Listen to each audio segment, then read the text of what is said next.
Assalamualaikum warahmatullahi wabarakatuh. Alhamdulillah, nahmaduhu wa nasta'inuhu wa nastaghfiruh. Wa na'udzu billahi min syururi anfusina wa min sayyiati a'malina. May yahdihillahu fala mudilla lah wa may yudlil fala hadiya lah. Ashhadu an la ilaha illallah wahdahu la syarika lah wa ashhadu anna Muhammadan 'abduhu wa rasuluh. Allahumma salli wa sallim ala Muhammad wa ala alihi wa sahbihi ajma'in. Ya ayyuhalladzina amanu taqullaha haqqa tuqatih wa la tamutunna illa wa antum muslimun. Ya ayyuhan nasu taqu rabbakumul ladzi khalaqakum min nafsin wahidah wa khalaqa minha zawjaha wa batha minhuma rijalan katsiran wa nisaa'a. واتقوا الله الذي تساءلون به والأرحام إن الله كان عليكم رقيبا يا أيها الذين آمنوا اتقوا الله وقولوا قولا سديدا يصلح لكم أعمالكم ويغفر لكم ذنوبكم ومن يطيع الله ورسوله فقد فاز فوزا عظيما فإن أصدق الحديث كتاب الله وخير الهدي هدي محمد وشر الأمور محدثاتها wa kullu muhdatsatin bid'ah wa kullu bid'atin dhalalah amma ba'd. Muslimin dan muslimat yang dirahmati oleh Allah Subhanahu wa taala sekalian. Alhamdulillah, pada malam ini kita dapat bersama-sama sekali lagi untuk kita sambung semula kuliah kita menggunakan kitab Umdatul Ahkam karya Al-Imam Abdul Ghani Al-Maqdisi. Kuliah yang mana saya kira hampir sebulan tertangguh disebabkan oleh kerana saya diberikan kesempatan oleh Allah Subhanahu wa taala untuk membimbing jemaah haji di tanah suci, dan alhamdulillah setelah selesai saya kembali ke negara kita mulakan semula kuliah kita sambung balik kuliah kita. Insya-Allah hari ini kita nak berbicara hadis yang berkaitan dengan salat sunat yang mengiringi salat fardu, ataupun kita panggil salat qabliyah dan salat ba'diyah. InsyaAllah kita akan baca hadis itu pada hari ini dan kita akan bahas hadis itu, makna hadis itu daripada beberapa sudut insyaAllah. Hadis itu dalam buku saya, dalam catatan saya, hadis nombor 64. Kalau tuan-tuan nombor lain tu mungkin kaedah penomboran berbezalah.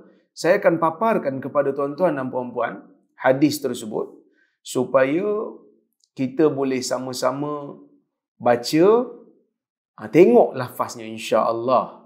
Jadi kalau tuan-tuan ada orang kata apa, tengok pakai skrin, boleh tengok di skrin masing-masing. Saya paparkan di situ, baik.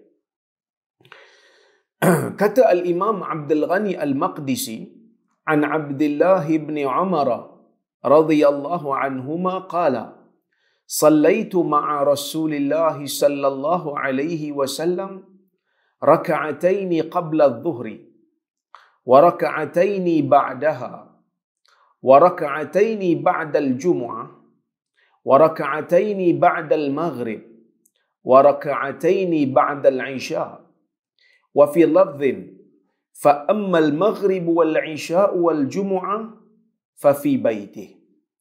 وفي لفظ للبخاري أن ابن عمر رضي الله عنه قال حدثتني حفصة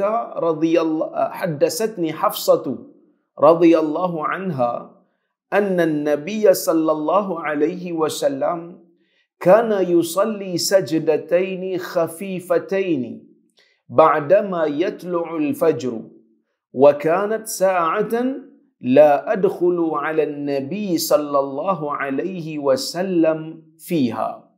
Hadis ini riwayat Al-Imam Al-Bukhari dan hadis yang hampir sama dengan lafaz ini juga diriwayatkan oleh Imam Muslim di dalam sahihnya, hadis yang sahih. Baik.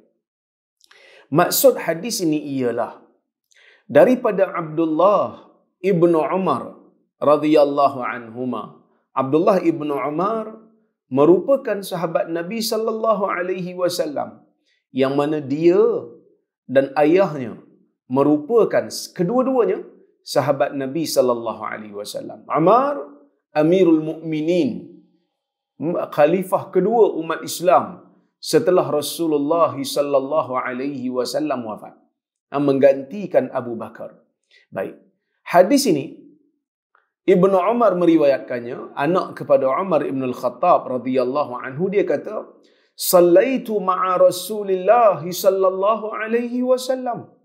Aku dulu bersalat bersama dengan Nabi sallallahu alaihi wasallam raka'ataini qabla adh-dhuhri.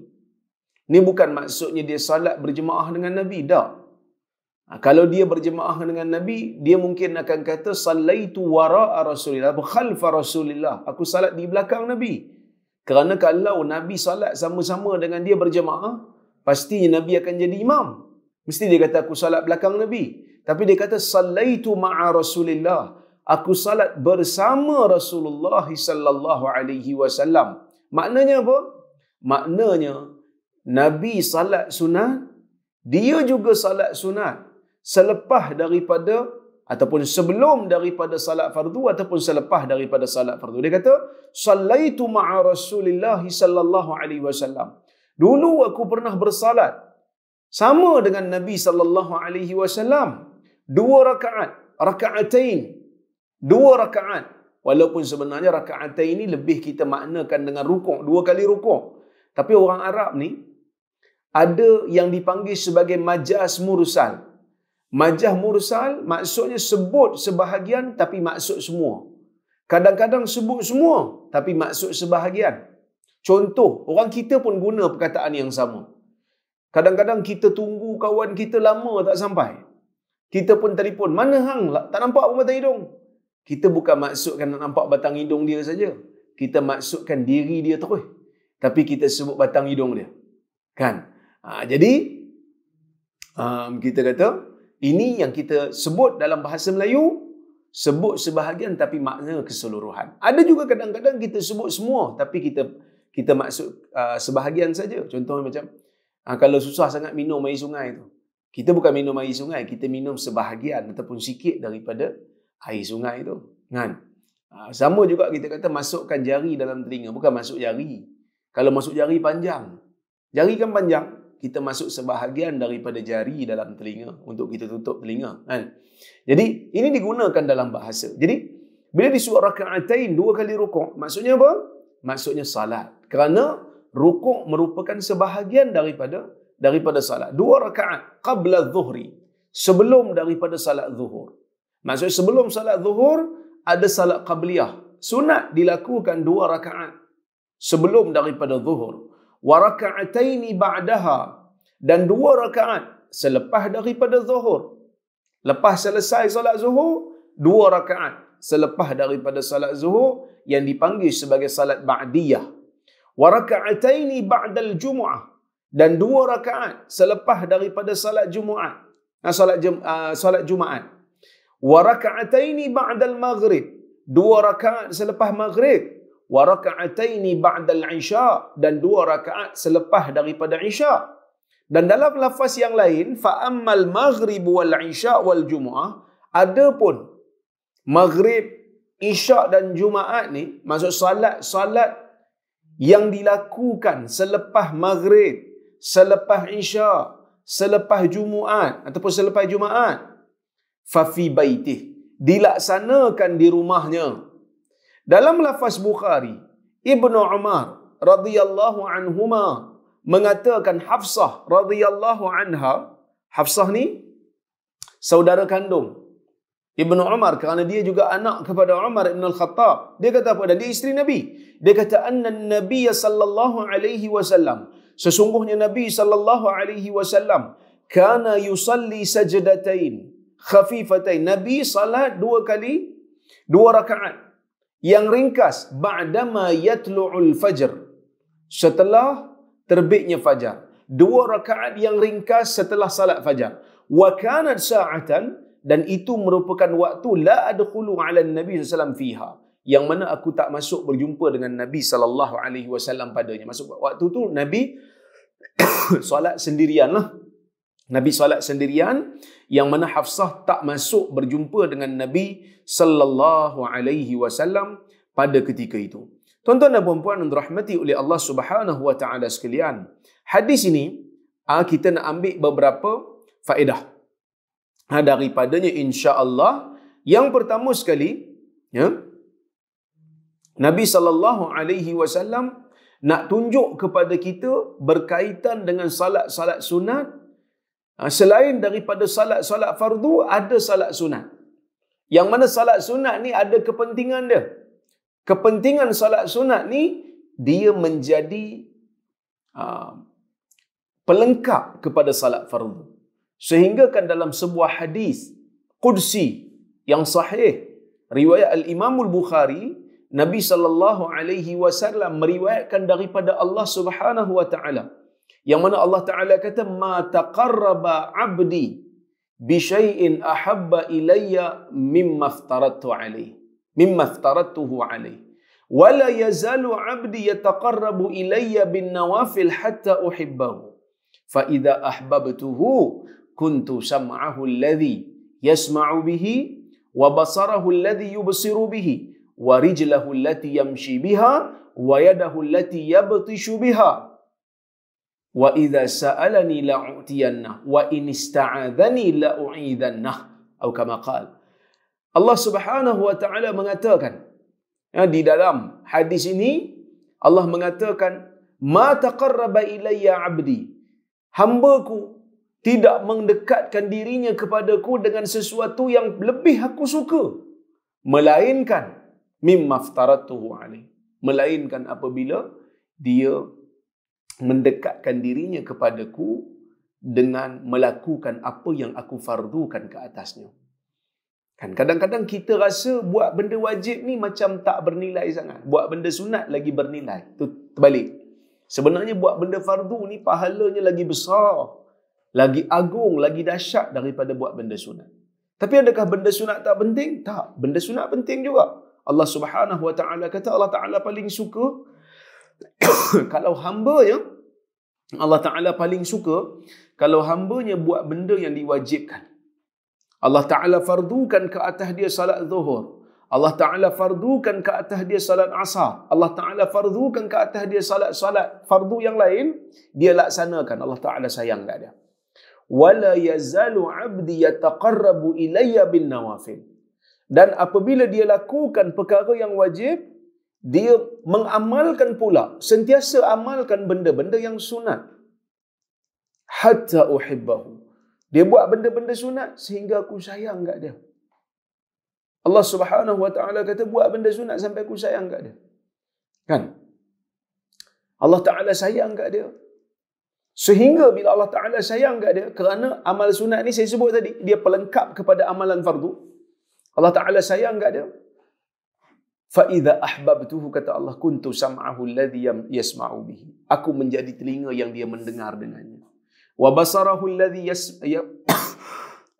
wa basarahu alladhi yubsiru bihi, aku menjadi tuan-tuan, saya lepas daripada balik haji ni, suara saya suka batuk pula, kan?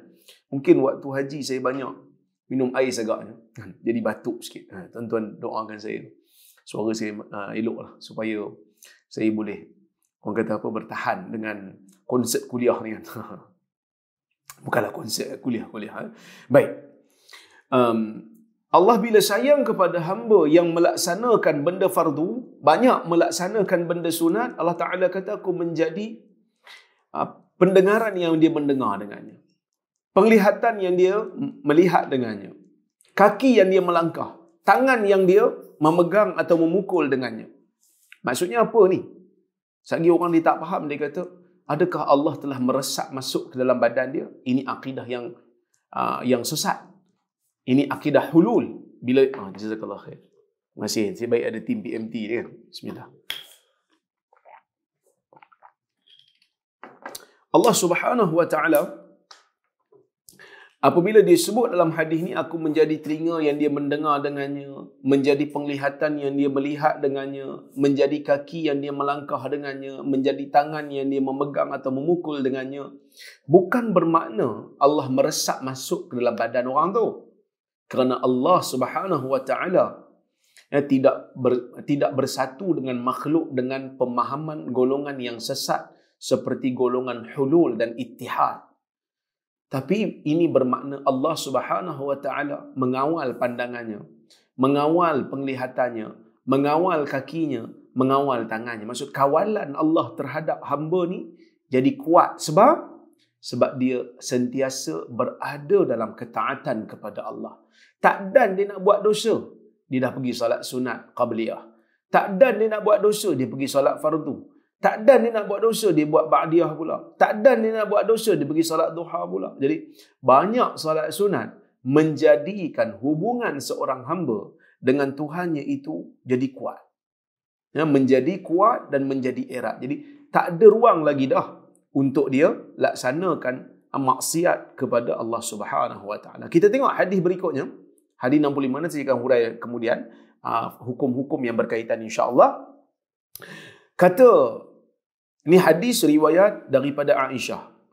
Syekh Al-Imam Abdul Ghani Al-Maqdisi meriwayatkan daripada Aisyah. Sekejap saya paparkan dulu. Okey.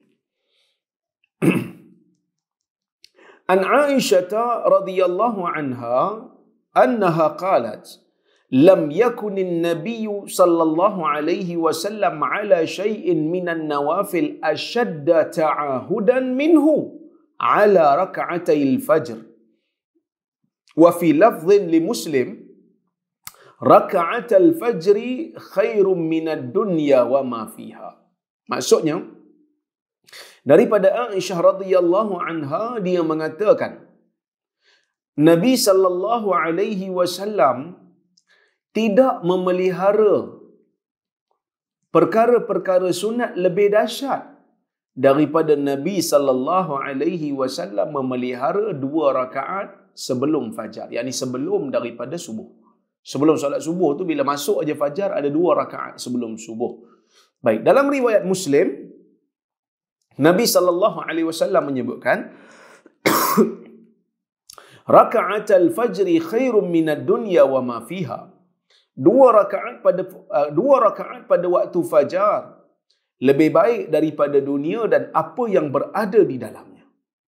Jadi hadis ni menunjukkan kepada kita tentang kepentingan dan kelebihan 2 rakaat sebelum daripada kita salat subuh. Bila dikata khairum minad dunya wa ma fiha, lebih baik daripada dunia dan seisinya, maksudnya dunia ni dan semua seisinya tidak dapat menandingi pahala 2 rakaat yang dilaksanakan sebelum subuh. Baik. Kita nak masuk kepada perbahasan yang berikutnya, iaitu bila kita kata solat qabliyah dan solat ba'diyah ini sunat. Kita tahu dah hukumnya sunat. Tapi bila waktunya masuk? Bila waktu qabliyah masuk dan bila waktu qabliyah berakhir? Bila waktu ba'diyah masuk dan bila waktu ba'diyah berakhir? Para ulama menukilkan perkara ini. Antaranya Ibnu Qudamah. Ibnu Qudamah dalam kitab dia Al-Mughni, seorang ulama bermazhab Hanbali. Dia mengatakan apa? Kullu sunnatin qabla as-salati fa waqtuha min dukhuli waqtiha ila fi'li as-salah. Wa kullu sunnatin ba'daha fa waqtuha min fi'li as-salah ila khuruji waqtiha. Bismillah. Maksudnya setiap daripada salat sunat sebelum daripada salat fardu, maksudnya salat qabliyah. Kalau qabliyah zuhur, waktu dia bila? Dia kata fa waqtuha min dukhuli waqtiha. Waktu salat qabliyah itu bermula apabila masuk saja waktu zuhur ila fi'li salat, sehinggalah salat zuhur itu dilaksanakan. Maksud kalau kita nak salat qabliyah zuhur, kita boleh laksanakan bila mula azan. Mula azan zuhur aja dah boleh buat qabliyah zuhur. Bila salat qabliyah zuhur berakhir? Bila kita salat zuhur. Mula salat zuhur bila qabliyah. wa kullu sunnatin ba'daha, dan setiap salat sunat selepas daripada salat fardu yang kita panggil sebagai salat ba'diyah, waktunya bila? Min fi'li salah ila khuruji waqtiha. Bermula daripada salat itu, salat fardu tu berakhir sehingga keluarnya waktu. Contohnya macam tadi kita dah salat zuhur dah. Bila kita selesai je salat zuhur, bagi salam saja, maka boleh laksanakan salat ba'diyah. Kita boleh laksanakan dah salat ba'diyah, kemudian kita boleh orang kata apa, bagi salam, selesai salat ba'diyah. Dan waktu salat ba'diyah ini berterusan lah. Dia tak semestinya berturutan terus. Walaupun afdalnya lepas solat zuhur kita dah wirid, kita dah zikir solat zuhur, kita teruslah solat ba'diyah. Tapi boleh juga kita lewatkan, tidak menjadi masalah selagi mana waktu zuhur itu masih ada. Sebab itu kita boleh lakukan solat ba'diyah ni di rumah, sebab dia boleh direnggangkan selagi mana waktu solat fardu itu ada. Ya? Baik. Bilangan solat rawatib. Bilangan salat rawatib yang mengiringi salat fardu. Salat rawatib ni hukum dia sunat muakkad. Sunat yang sangat-sangat dituntut. Sunat ada dua. Satu sunat muakkad, satu sunat biasa. Jadi, salat yang kapit, kita panggil salat kapit kan? Salat kapit, salat fardu ni, ada yang sunat muakkad, ada yang sunat biasa. Macam salat 2 rakaat sebelum maghrib. Ia adalah salat sunat, tapi dia bukan muakkad. Maksudnya, darjat dia tu rendah sikit daripada salat-salat yang lain. Dia tak macam salat 2 rakaat sebelum subuh. Itu kuat punya salat. Dia muakkad sungguh. Dia tak macam 2 rakaat lepas maghrib. Itu kuat punya sunat. Dia sunat, tapi dia level dia bawah sikit. Berapa bilangan salat rawatib ni? Okey, ulama berbeza pendapat. Pendapat yang pertama mengatakan 10 rakaat. Solat rawatib dia kata 10 rakaat. Selain daripada witir. Ini adalah pendapat mazhab Hanbali. Mereka mengatakan selain daripada witir, rawatib ni 10 rakaat. Iaitu 2 rakaat sebelum zuhur, 2 rakaat selepas zuhur, 2 rakaat sebelum zuhur, 2 rakaat selepas zuhur, 2 rakaat selepas maghrib, 2 rakaat selepas isyak, 2 rakaat sebelum subuh. So 10 rakaat. Betul Ustaz tak sebut 2 rakaat sebelum maghrib, 2 rakaat sebelum asar? Yang tu sunat, tapi dia bukan rawatib. Dia bukan salat sunat muakkad. Yang ni kita bincang ni yang muakkad. Yang Nabi SAW jarang sangat tinggal. Okay, 10 rakaat rawatib menurut pandangan mazhab Hanbali. Mereka menggunakan dalil dalam riwayat Al-Imam Al-Bukhari, hadis Ibnu Umar. Yang mana Ibnu Umar mengatakan, hafiztu minan Nabi sallallahu alaihi wasallam 10 rakaat. Raka'ataini qabla adh-dhuhur, wa raka'ataini ba'daha, wa raka'ataini ba'da al-maghrib fi baitih, wa raka'ataini ba'da al-isya' fi baitih, wa raka'ataini qabla salati subhi. 10 rakaat. Dia kata, aku menghafal 10 rakaat daripada Nabi sallallahu alaihi wasallam, iaitu 2 rakaat sebelum zuhur, 2 rakaat selepas zuhur, 2 rakaat selepas maghrib di rumahnya, 2 rakaat selepas isyak di rumahnya, 2 rakaat sebelum salat subuh. So 10 rakaat kata Ibnu Umar. Riwayat yang kedua, ya, ini merupakan pandangan sebahagian daripada ulama mazhab Asy-Syafi'i. Mereka mengatakan 8 rakaat.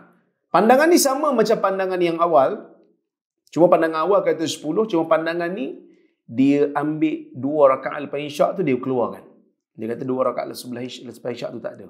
Ini pandangan yang kedua. Dan saya tidak menjumpailah dalil yang mereka gunakan, wallahu a'lam. Mungkin ada riwayat yang mereka gunakan. Tetapi pandangan yang ketiga dia lebih lagi. Kalau pandangan pertama 10, pandangan kedua 8, pandangan ketiga dia kata 12. Dia kata 12 selain daripada witir. Dia menambah 2 rakaat sebelum zuhur sebagai tambahan. Ya, 2 rakaat sebelum zuhur. Maka sebelum zuhur tu 4 rakaat lah. 4 rakaat ini merupakan pandangan sebahagian daripada ulama mazhab Syafi'i.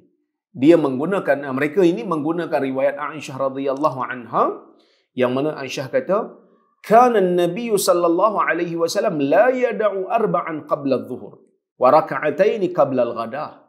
Nabi tidak meninggalkan 4 rakaat sebelum zuhur dan 2 rakaat sebelum salat subuh. Hadis riwayat Al-Imam Al-Bukhari. Kalau ikut, inilah pandangan yang tepat, iaitu 12 rakaat. 12 rakaat. Kalau boleh kita jangan tinggallah 12 rakaat ni. 2 rakaat sebelum subuh, 4 rakaat sebelum zuhur, kan? 2 rakaat lepas zuhur, 2 rakaat lepas maghrib, 2 rakaat lepas isyak.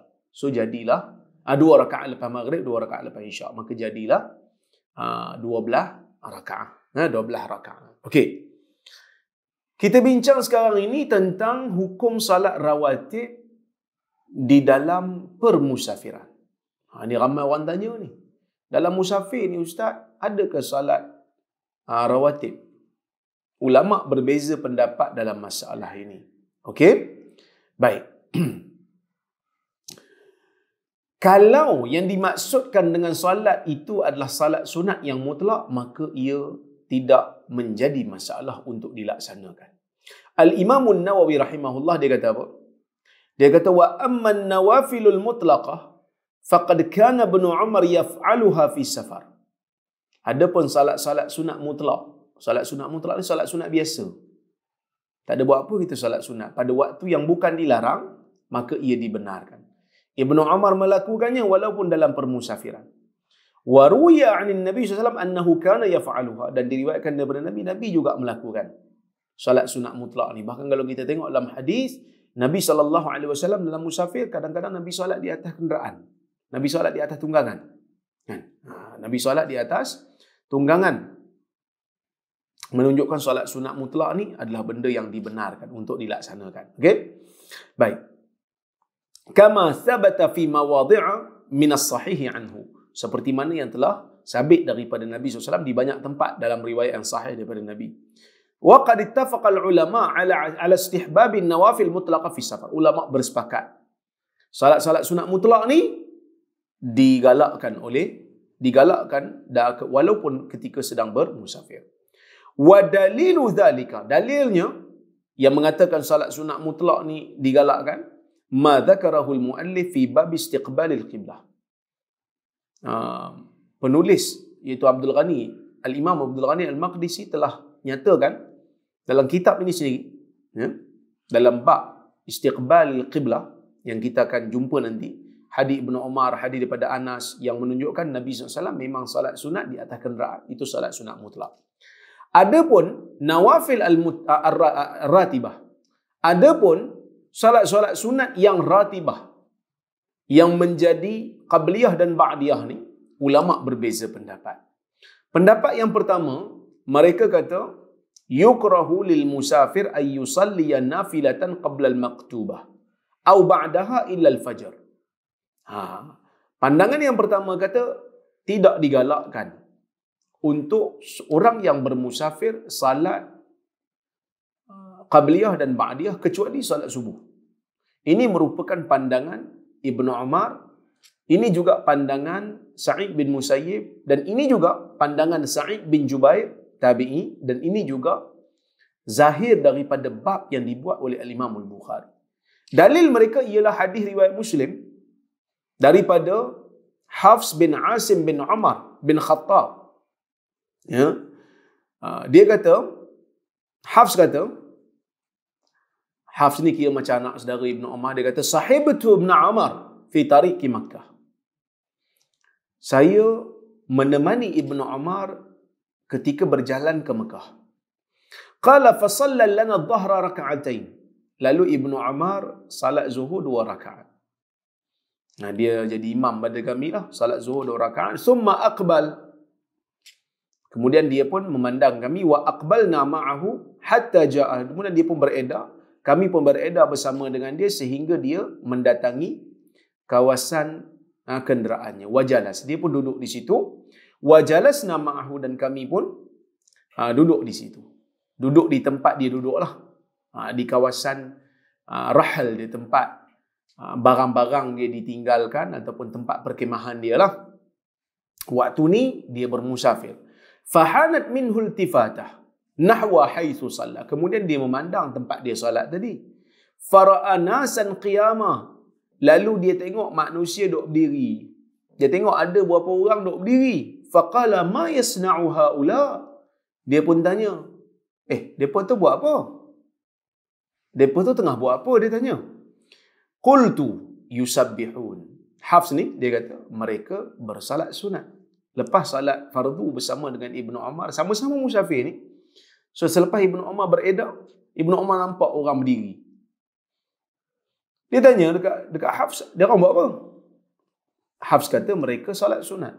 Qala law kuntu musabbihan la atmamtu salati. Kata Ibnu Umar, kalaulah aku boleh untuk salat sunat, dah tentu aku akan tamamkan solat aku. Maksud tadi dia orang solat kasar. Kalau solat rawatib tu ada dalam musafir, lebih utama untuk tamamkan solat, bukan kasar, dia kata. Ya bena akhi, inni sahibtu Rasulullah SAW fi safar. Wahai anak kepada saudaraku, sesungguhnya aku ini pernah menemani Rasulullah SAW dalam permusafiran. Falam yazid ala raka'atain. Nabi tak pernah salat lebih daripada 2 rakaat. Sehingga Allah mematikannya, mewafatkannya. Wa sahibtu Abu Bakar, dan aku juga pernah menemani Abu Bakar. Falam yazid ala raka'atain.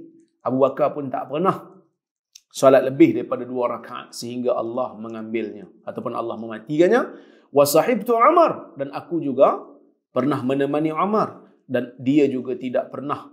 Falam yazid ala raka'atain hatta qabadahu Allah. Dia tak pernah melebihi 2 rakaat sehingga Allah Subhanahu wa taala mewafatkannya. Summa sahibtu Uthman, kemudian aku menemani Uthman dalam permusafiran. Falam yazid ala raka'atain hatta qabadahu Allah, sehingga Allah taala mewafatkannya. Wa qad qala Allah, dan Allah mengatakan laqad kana lakum fi rasulillahi uswatun hasanah. Sesungguhnya kata Allah bagi kamu pada nabi itu ada contoh yang baik.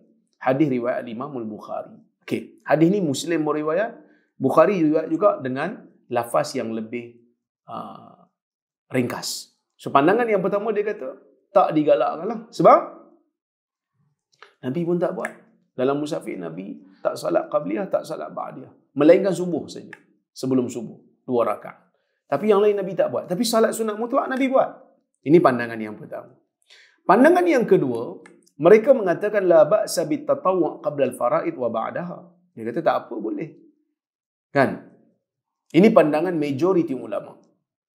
Pandangan majoriti ulama, mereka mengatakan tak ada masalah untuk buat salat rawatib. Sebab apa? Sebab Nabi SAW pernah melakukan salat sunat mutlak satu. Kemudian dalam masa yang sama Nabi SAW pernah salat duha sebanyak 8 rakaat ketika mana Nabi SAW selesai membuka kota Mekah. Menunjukkan salat sunat ni ada. Dah kalau salat sunat mutlak pun boleh, kenapa rawatib tak boleh? Maka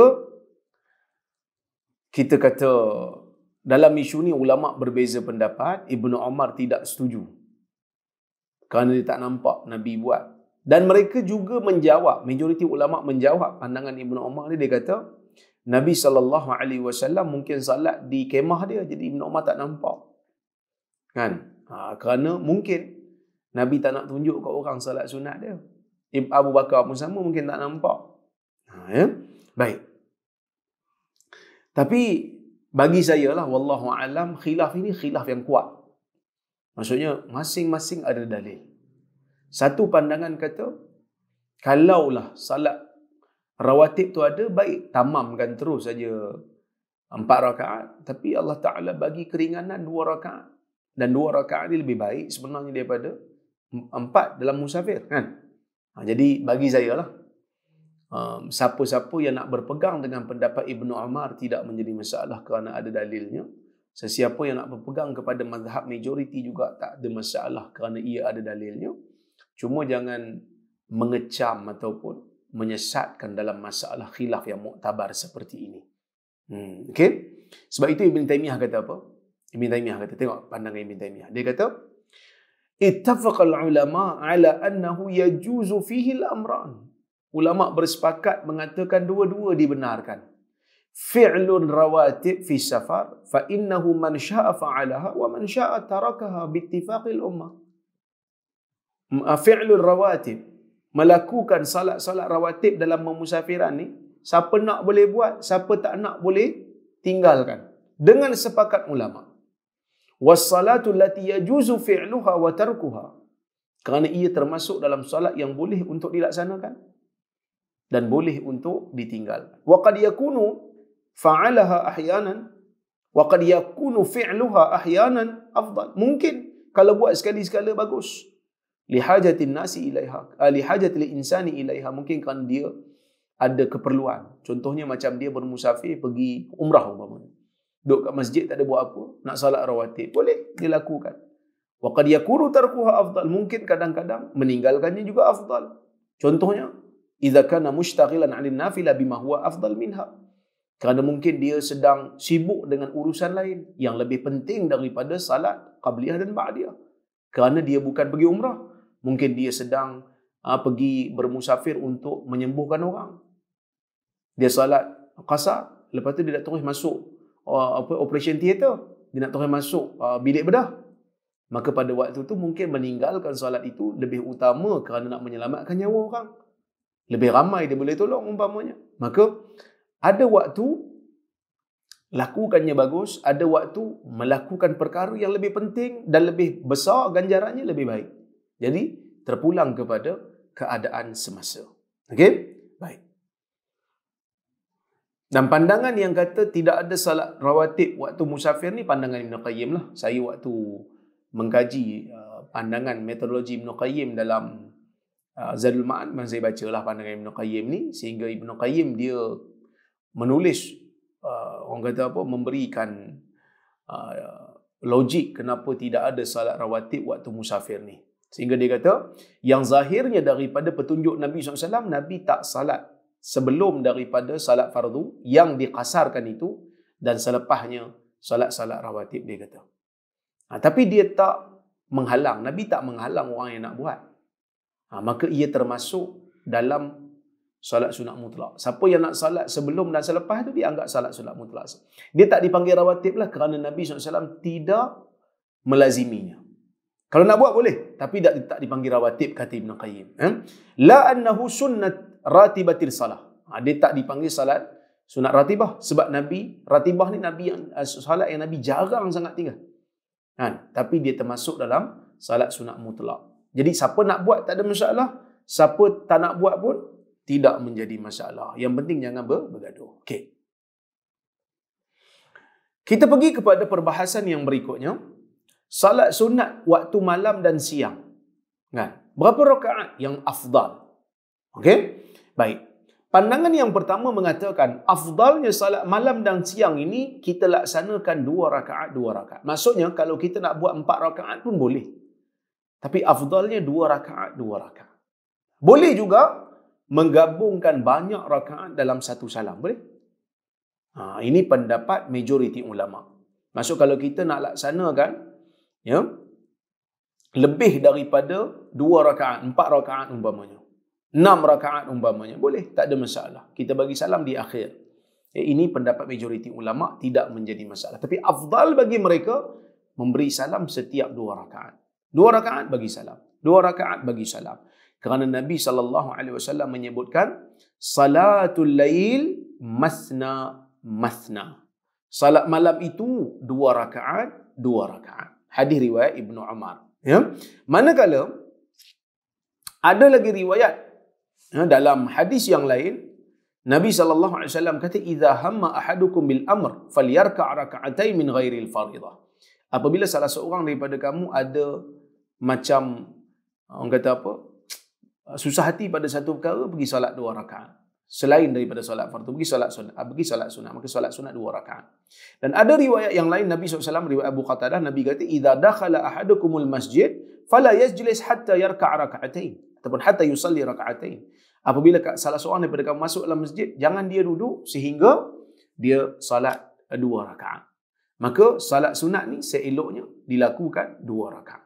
Di sana ada juga riwayat yang menunjukkan salat siang pun 2 rakaat, iaitu salatul lail wan nahar masna masna. Salat malam dan salat siang 2 rakaat 2 rakaat. Tapi lafaz wan nahar tu, lafaz siang tu tak sahih daripada Nabi SAW. Okey, baik. Manakala pandangan yang kedua, pandangan Abu Hanifah. Ini pandangan ulama mazhab Hanafi, iaitu Abu Hanifah. Dia kata, kalau solat siang kalau solat solat siang bagi salam pada 2 rakaat yang pertama ataupun 4 rakaat. Boleh waktu solat siang. Sama je dua-dua. Tapi jangan lebih daripada 4 rakaat. Manakala salat malam boleh lebih. Boleh 2, boleh 4, boleh 6, boleh 8 dengan satu salam. Okey? Baik, ini adalah pandangan Abu Hanifah. Tetapi pandangan ini dia bersendirian. Ada juga pandangan, ada juga dikatakan mazhab ni adalah mazhab Sufyan Ats-Tsauri dan sebagainya. Tapi dalil yang mereka guna, dia kata Nabi SAW pernah salat duha 4 rakaat. Dan Nabi menambah lagi. Ada juga riwayat daripada Aisyah, dia kata Nabi SAW ni salat pada waktu malam 13 rakaat. Maksudnya boleh salat lebih. Okey, pada waktu malam. Baik. Pandangan yang tepat ialah pandangan majoriti ulama yang mengatakan afdal untuk salat sunat ni, sama ada pada waktu siang ataupun pada waktu malam, adalah 2 rakaat, 2 rakaat. Kalau nak buat 4 boleh. Kalau solat malam nak buat lebih daripada tu pun boleh. Tapi afdalnya 2 bagi salam, 2 bagi salam, 2 bagi salam. Sebab bila kita 2 rakaat, kita baca tasyahud. Tasyahud itu adalah pujian pada Allah dan kita akan dapat pahala. Salam itu juga pujian pada Allah dan kita akan dapat pahala. Jadi kita buat 2. Okey? Baik. Fa in shalla nafilatan nahar ahyanan arba'an bi taslimatin wahidah jaz. Kalau dia nak salat siang 4 rakaat sekaligus dengan satu salam pun boleh. Macam kita ada qabliyah zuhur yang 4 rakaat. Kita nak salat 4 terus satu salam boleh. Tak ada masalah. Tapi afdalnya 2 bagi salam, kemudian bangun lagi, salat lagi 2. Okey. Kemudian kita pergi kepada rawatib salat Jumaat. Berapa rakaat salat rawatib Jumaat ni? Okey, lepas Jumaat. Okey? Baik. Ulama berbeza pendapat.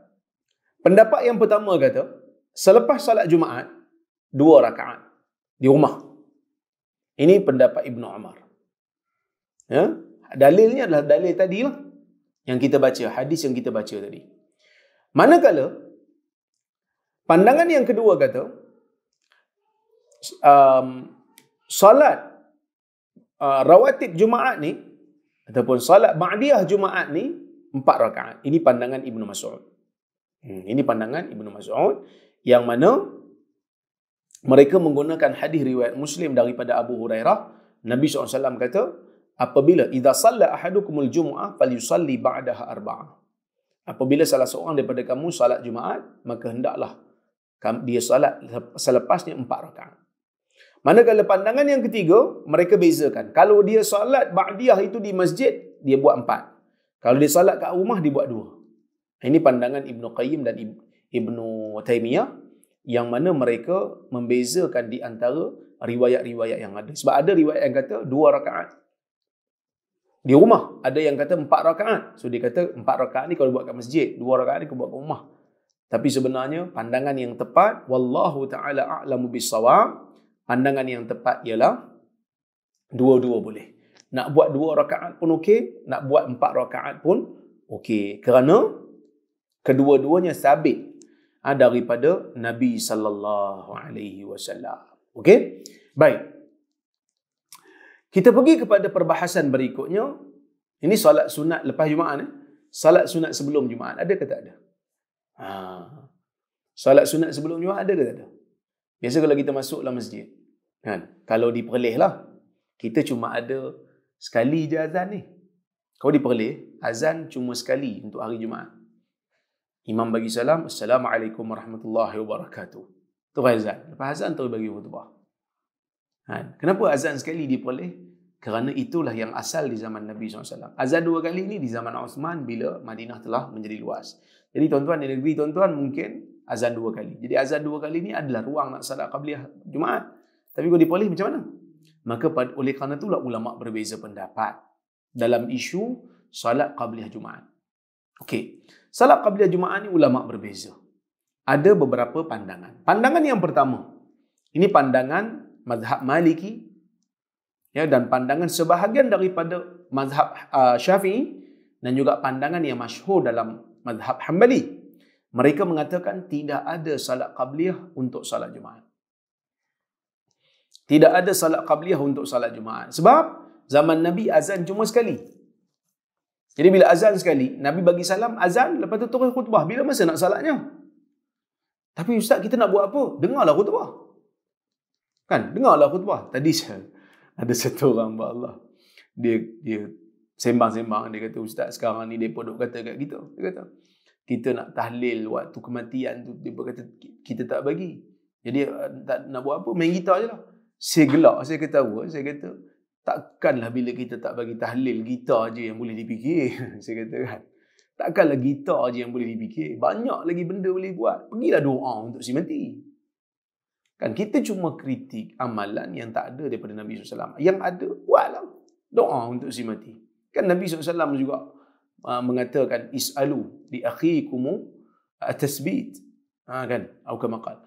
Mintalah kepada Allah supaya kawan kamu ini diberikan sabat, diberikan keteguhan dalam menjawab soalan. Fa innahul an yus'al.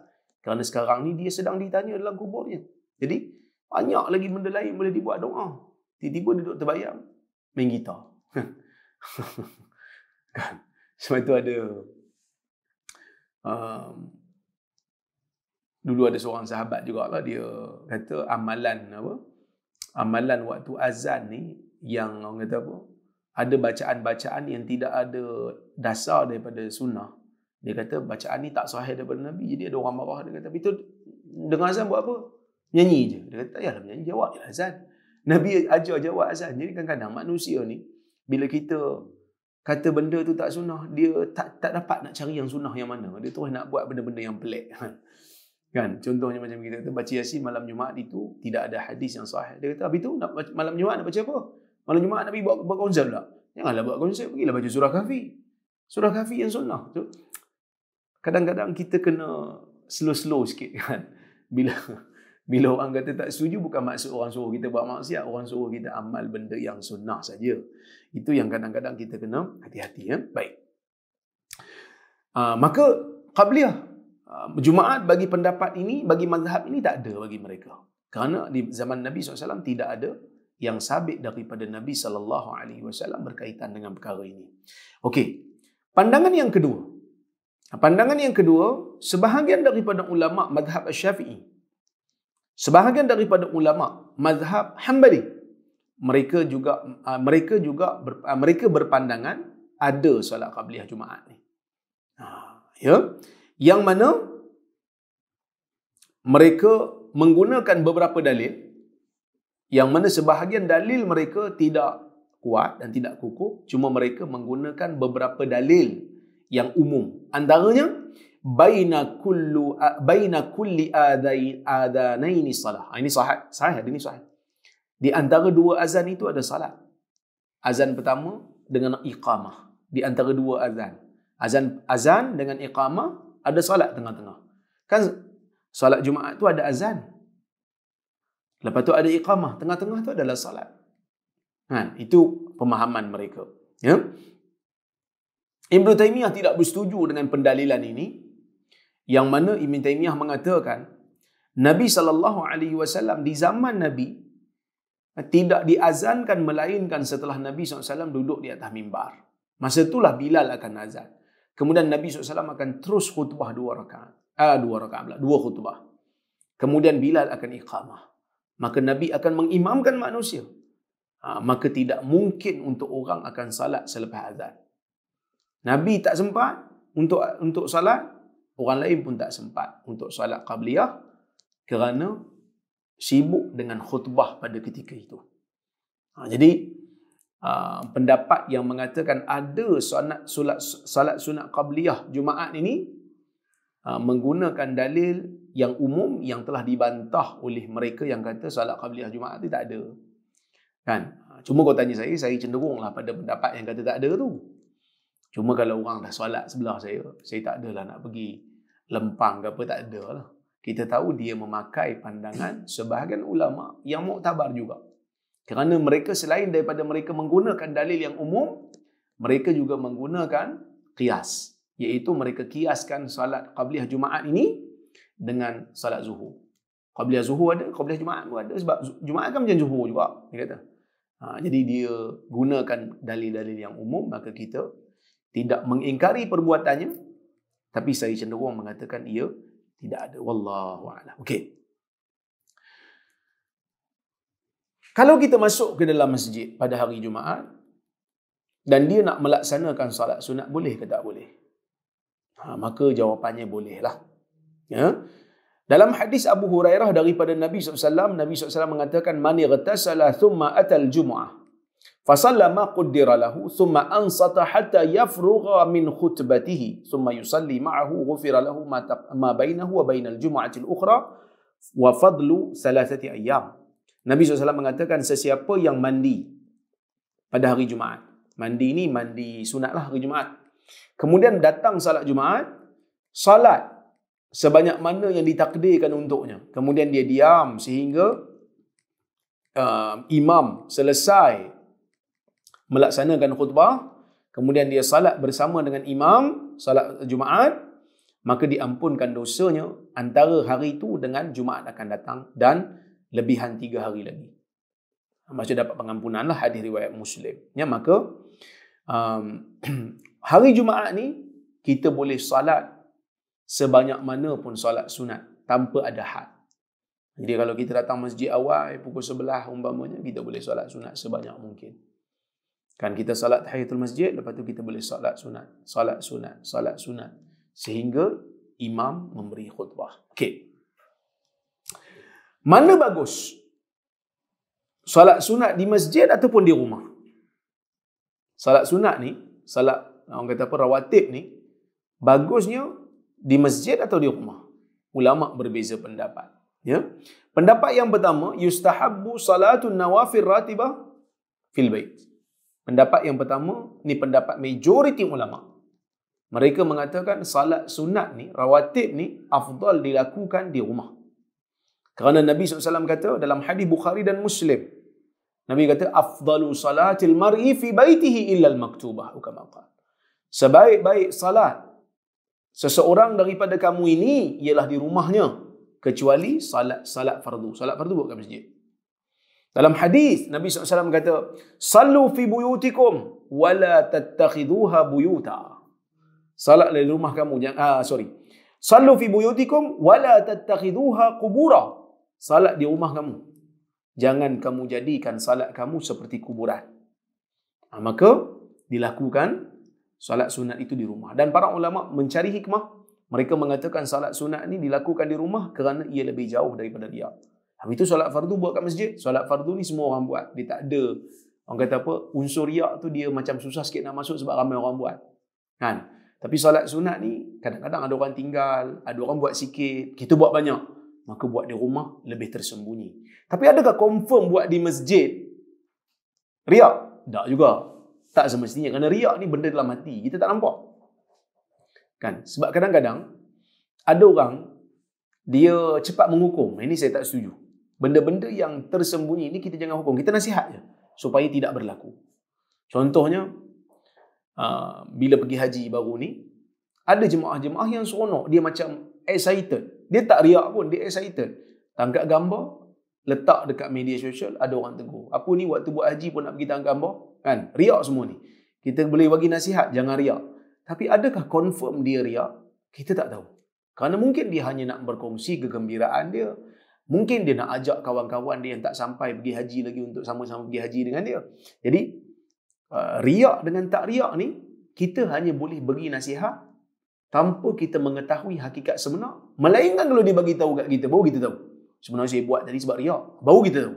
Tapi kalau dia tak bagi tahu, kita hanya boleh nasihat. Kita tak boleh kata confirm, tak boleh. Kita cuma nasihat, jangan sampai jatuh pada tahap riak. Kan? Jadi kita kena hati-hati. Selain daripada riak itu bahaya, sangka buruk dengan orang pun bahaya juga. Kan? Takut-takut kita tersangka buruk dengan orang. Okey. Selesai satu pandangan, mereka mengatakan salat rawatib ini di rumah afdal. Kerana apa? Kerana ia lebih jauh daripada riak. Salat itu disembunyikan daripada orang. Itu yang pertama. Yang kedua, di antara hikmahnya juga supaya rumah orang Islam ini dipenuhi dengan ibadat-ibadat. Selain daripada ibadat fardu yang kita laksanakan di masjid, kalau kita tak buat di rumah, maka tak ada salat yang dilaksanakan di rumah, maka salat sunat dibuat di rumah. Okey. Itu pandangan pertama. Pandangan yang kedua, mereka mengatakan afdalnya lakukan salat sunat siang di masjid, salat sunat malam di rumah. Sebab apa? Sebab hadis yang kita baca tadi. Yang mana hadis yang kita baca tadi, Ibn Umar kata, aku salat bersama dengan Nabi SAW 2 rakaat.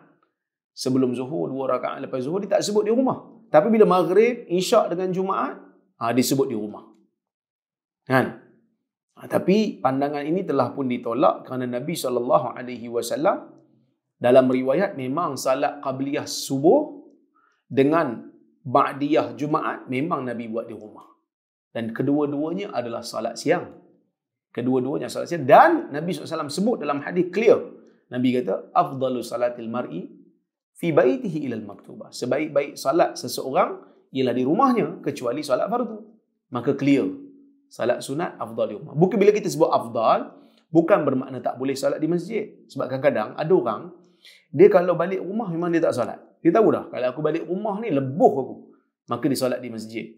Tidak menjadi masalah. Lebih baik salat qabliyah ataupun ba'diyah di masjid berbanding tak salat langsung. Tapi kalau dia tahu, dia balik dia akan salat juga di rumah.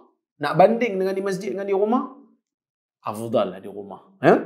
Pandangan yang ketiga, semua di masjid dia kata. Tapi pendapat yang tepat, wallahu ta'ala a'lamu bisawab, pandangan yang tepat dalam masalah ini, salat sunat ini sebaiknya dilakukan pada waktu kita berada di rumah. Ya, baik. Okey.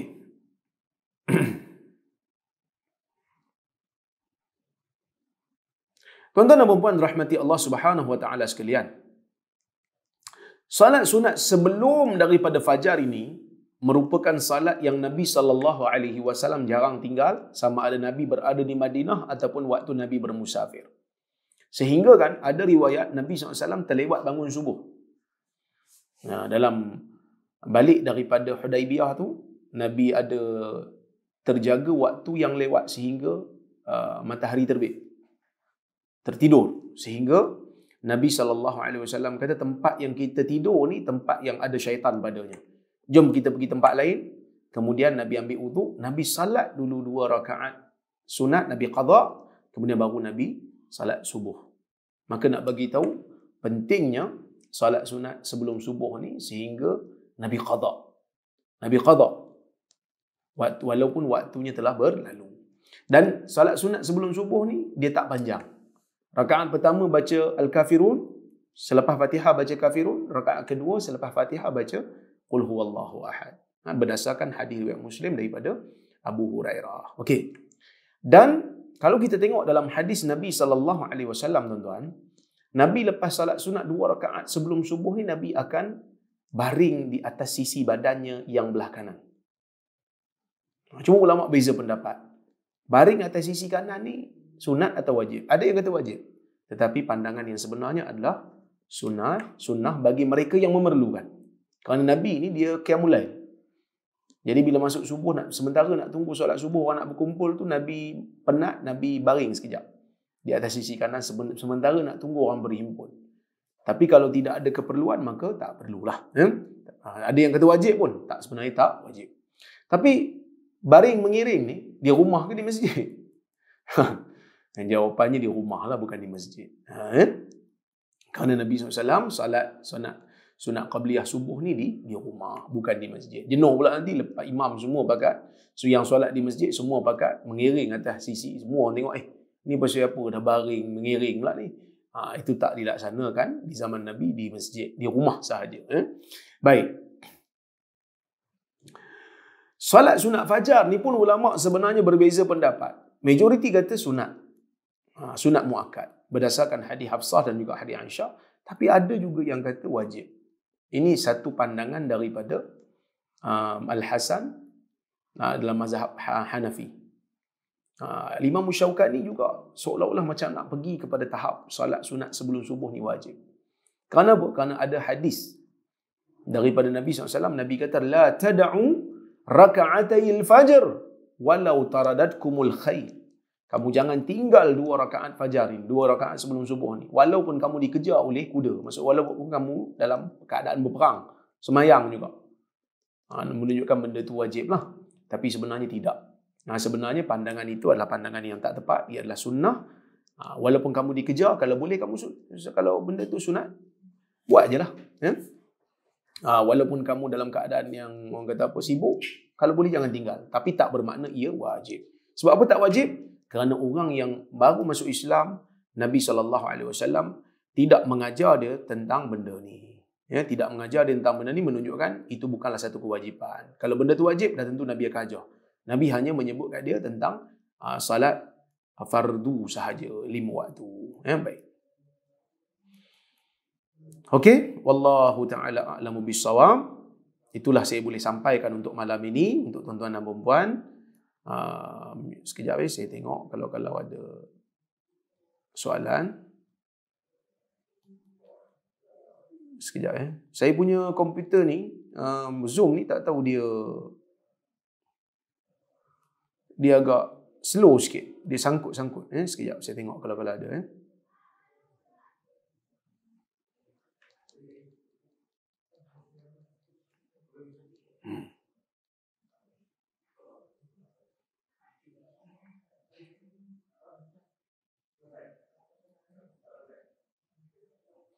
Assalamualaikum warahmatullahi wabarakatuh. Moga Allah berkati doktor dan keluarga. Maaf lari tajuk. Soalan saya, apakah hukum orang Islam menyimpan tokong di rumah? Hukumnya adalah haram kerana ia termasuk dalam patung. Apatah lagi kalau ia disembah, lebih menyamai orang-orang kafir, maka tidak dilakukan. Okey? Tidak boleh dilakukan. Wallahu a'lam. Sebab itu Nabi SAW ketika menguasai Mekah, Nabi SAW mengarahkan para sahabat untuk buang semua berhala-berhala yang ada di keliling Kaabah. Okey.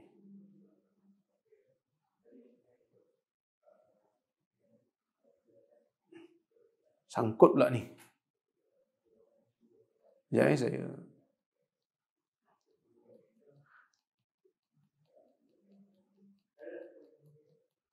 Ada yang tanya, kalau waktu subuh dekat nak tamat, dia kata, kalau saya solat sunat 2 rakaat, saya terlepas waktu subuh. Boleh tak kalau saya solat subuh dulu, lepas tu saya qadha solat qabliyah, maka tidak menjadi masalah, dibenarkan. Boleh.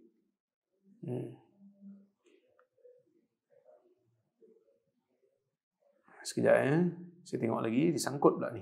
Zoom ni mungkin dia saya baru update, jadi dia mungkin terlalu berat.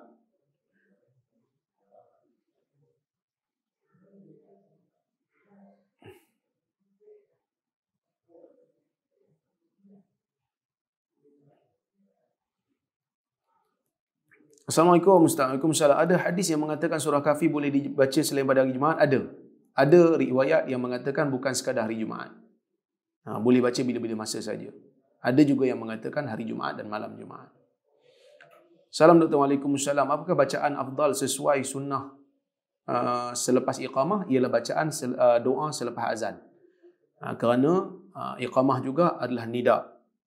Kita jawab seperti mana yang disebutkan oleh muazzin, kemudian kita melakukan bacaan doa.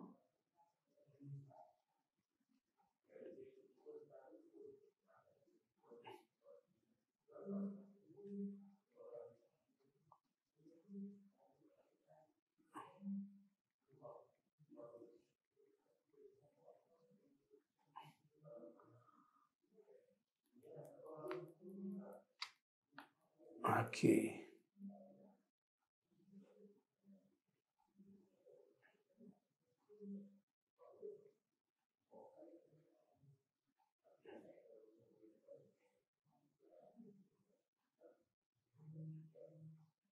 Assalamualaikum warahmatullahi wabarakatuh. Ketika musafir adakah perlu buat witir? Ya, boleh buat witir ketika bermusafir, tidak menjadi masalah.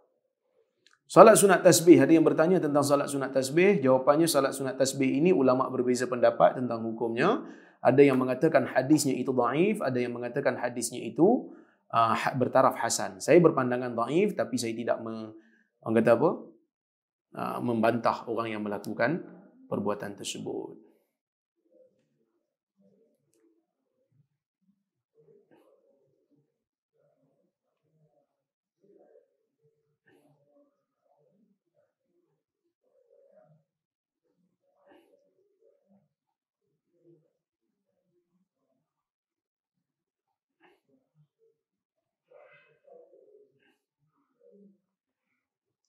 Okey.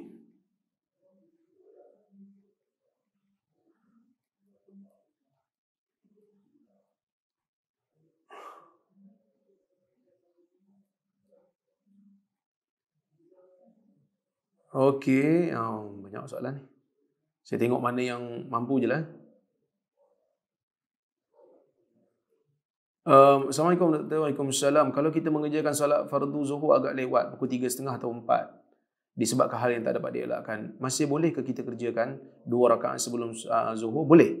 Selagi mana sebelum solat zuhur dan waktu zuhur masih ada, kita boleh solat qabliyah, lepas tu kita solat zuhur. Tapi kena pastikanlah waktu itu mencukupi. Jangan sampai kalau kita solat 2 rakaat qabliyah tu sampai terkeluar pula solat zuhur. Kalau kita tak sempat, kita boleh solat zuhur, kemudian kita boleh qada salat qabliyah itu selepas daripada solat zuhur. Ya, baik. Okey.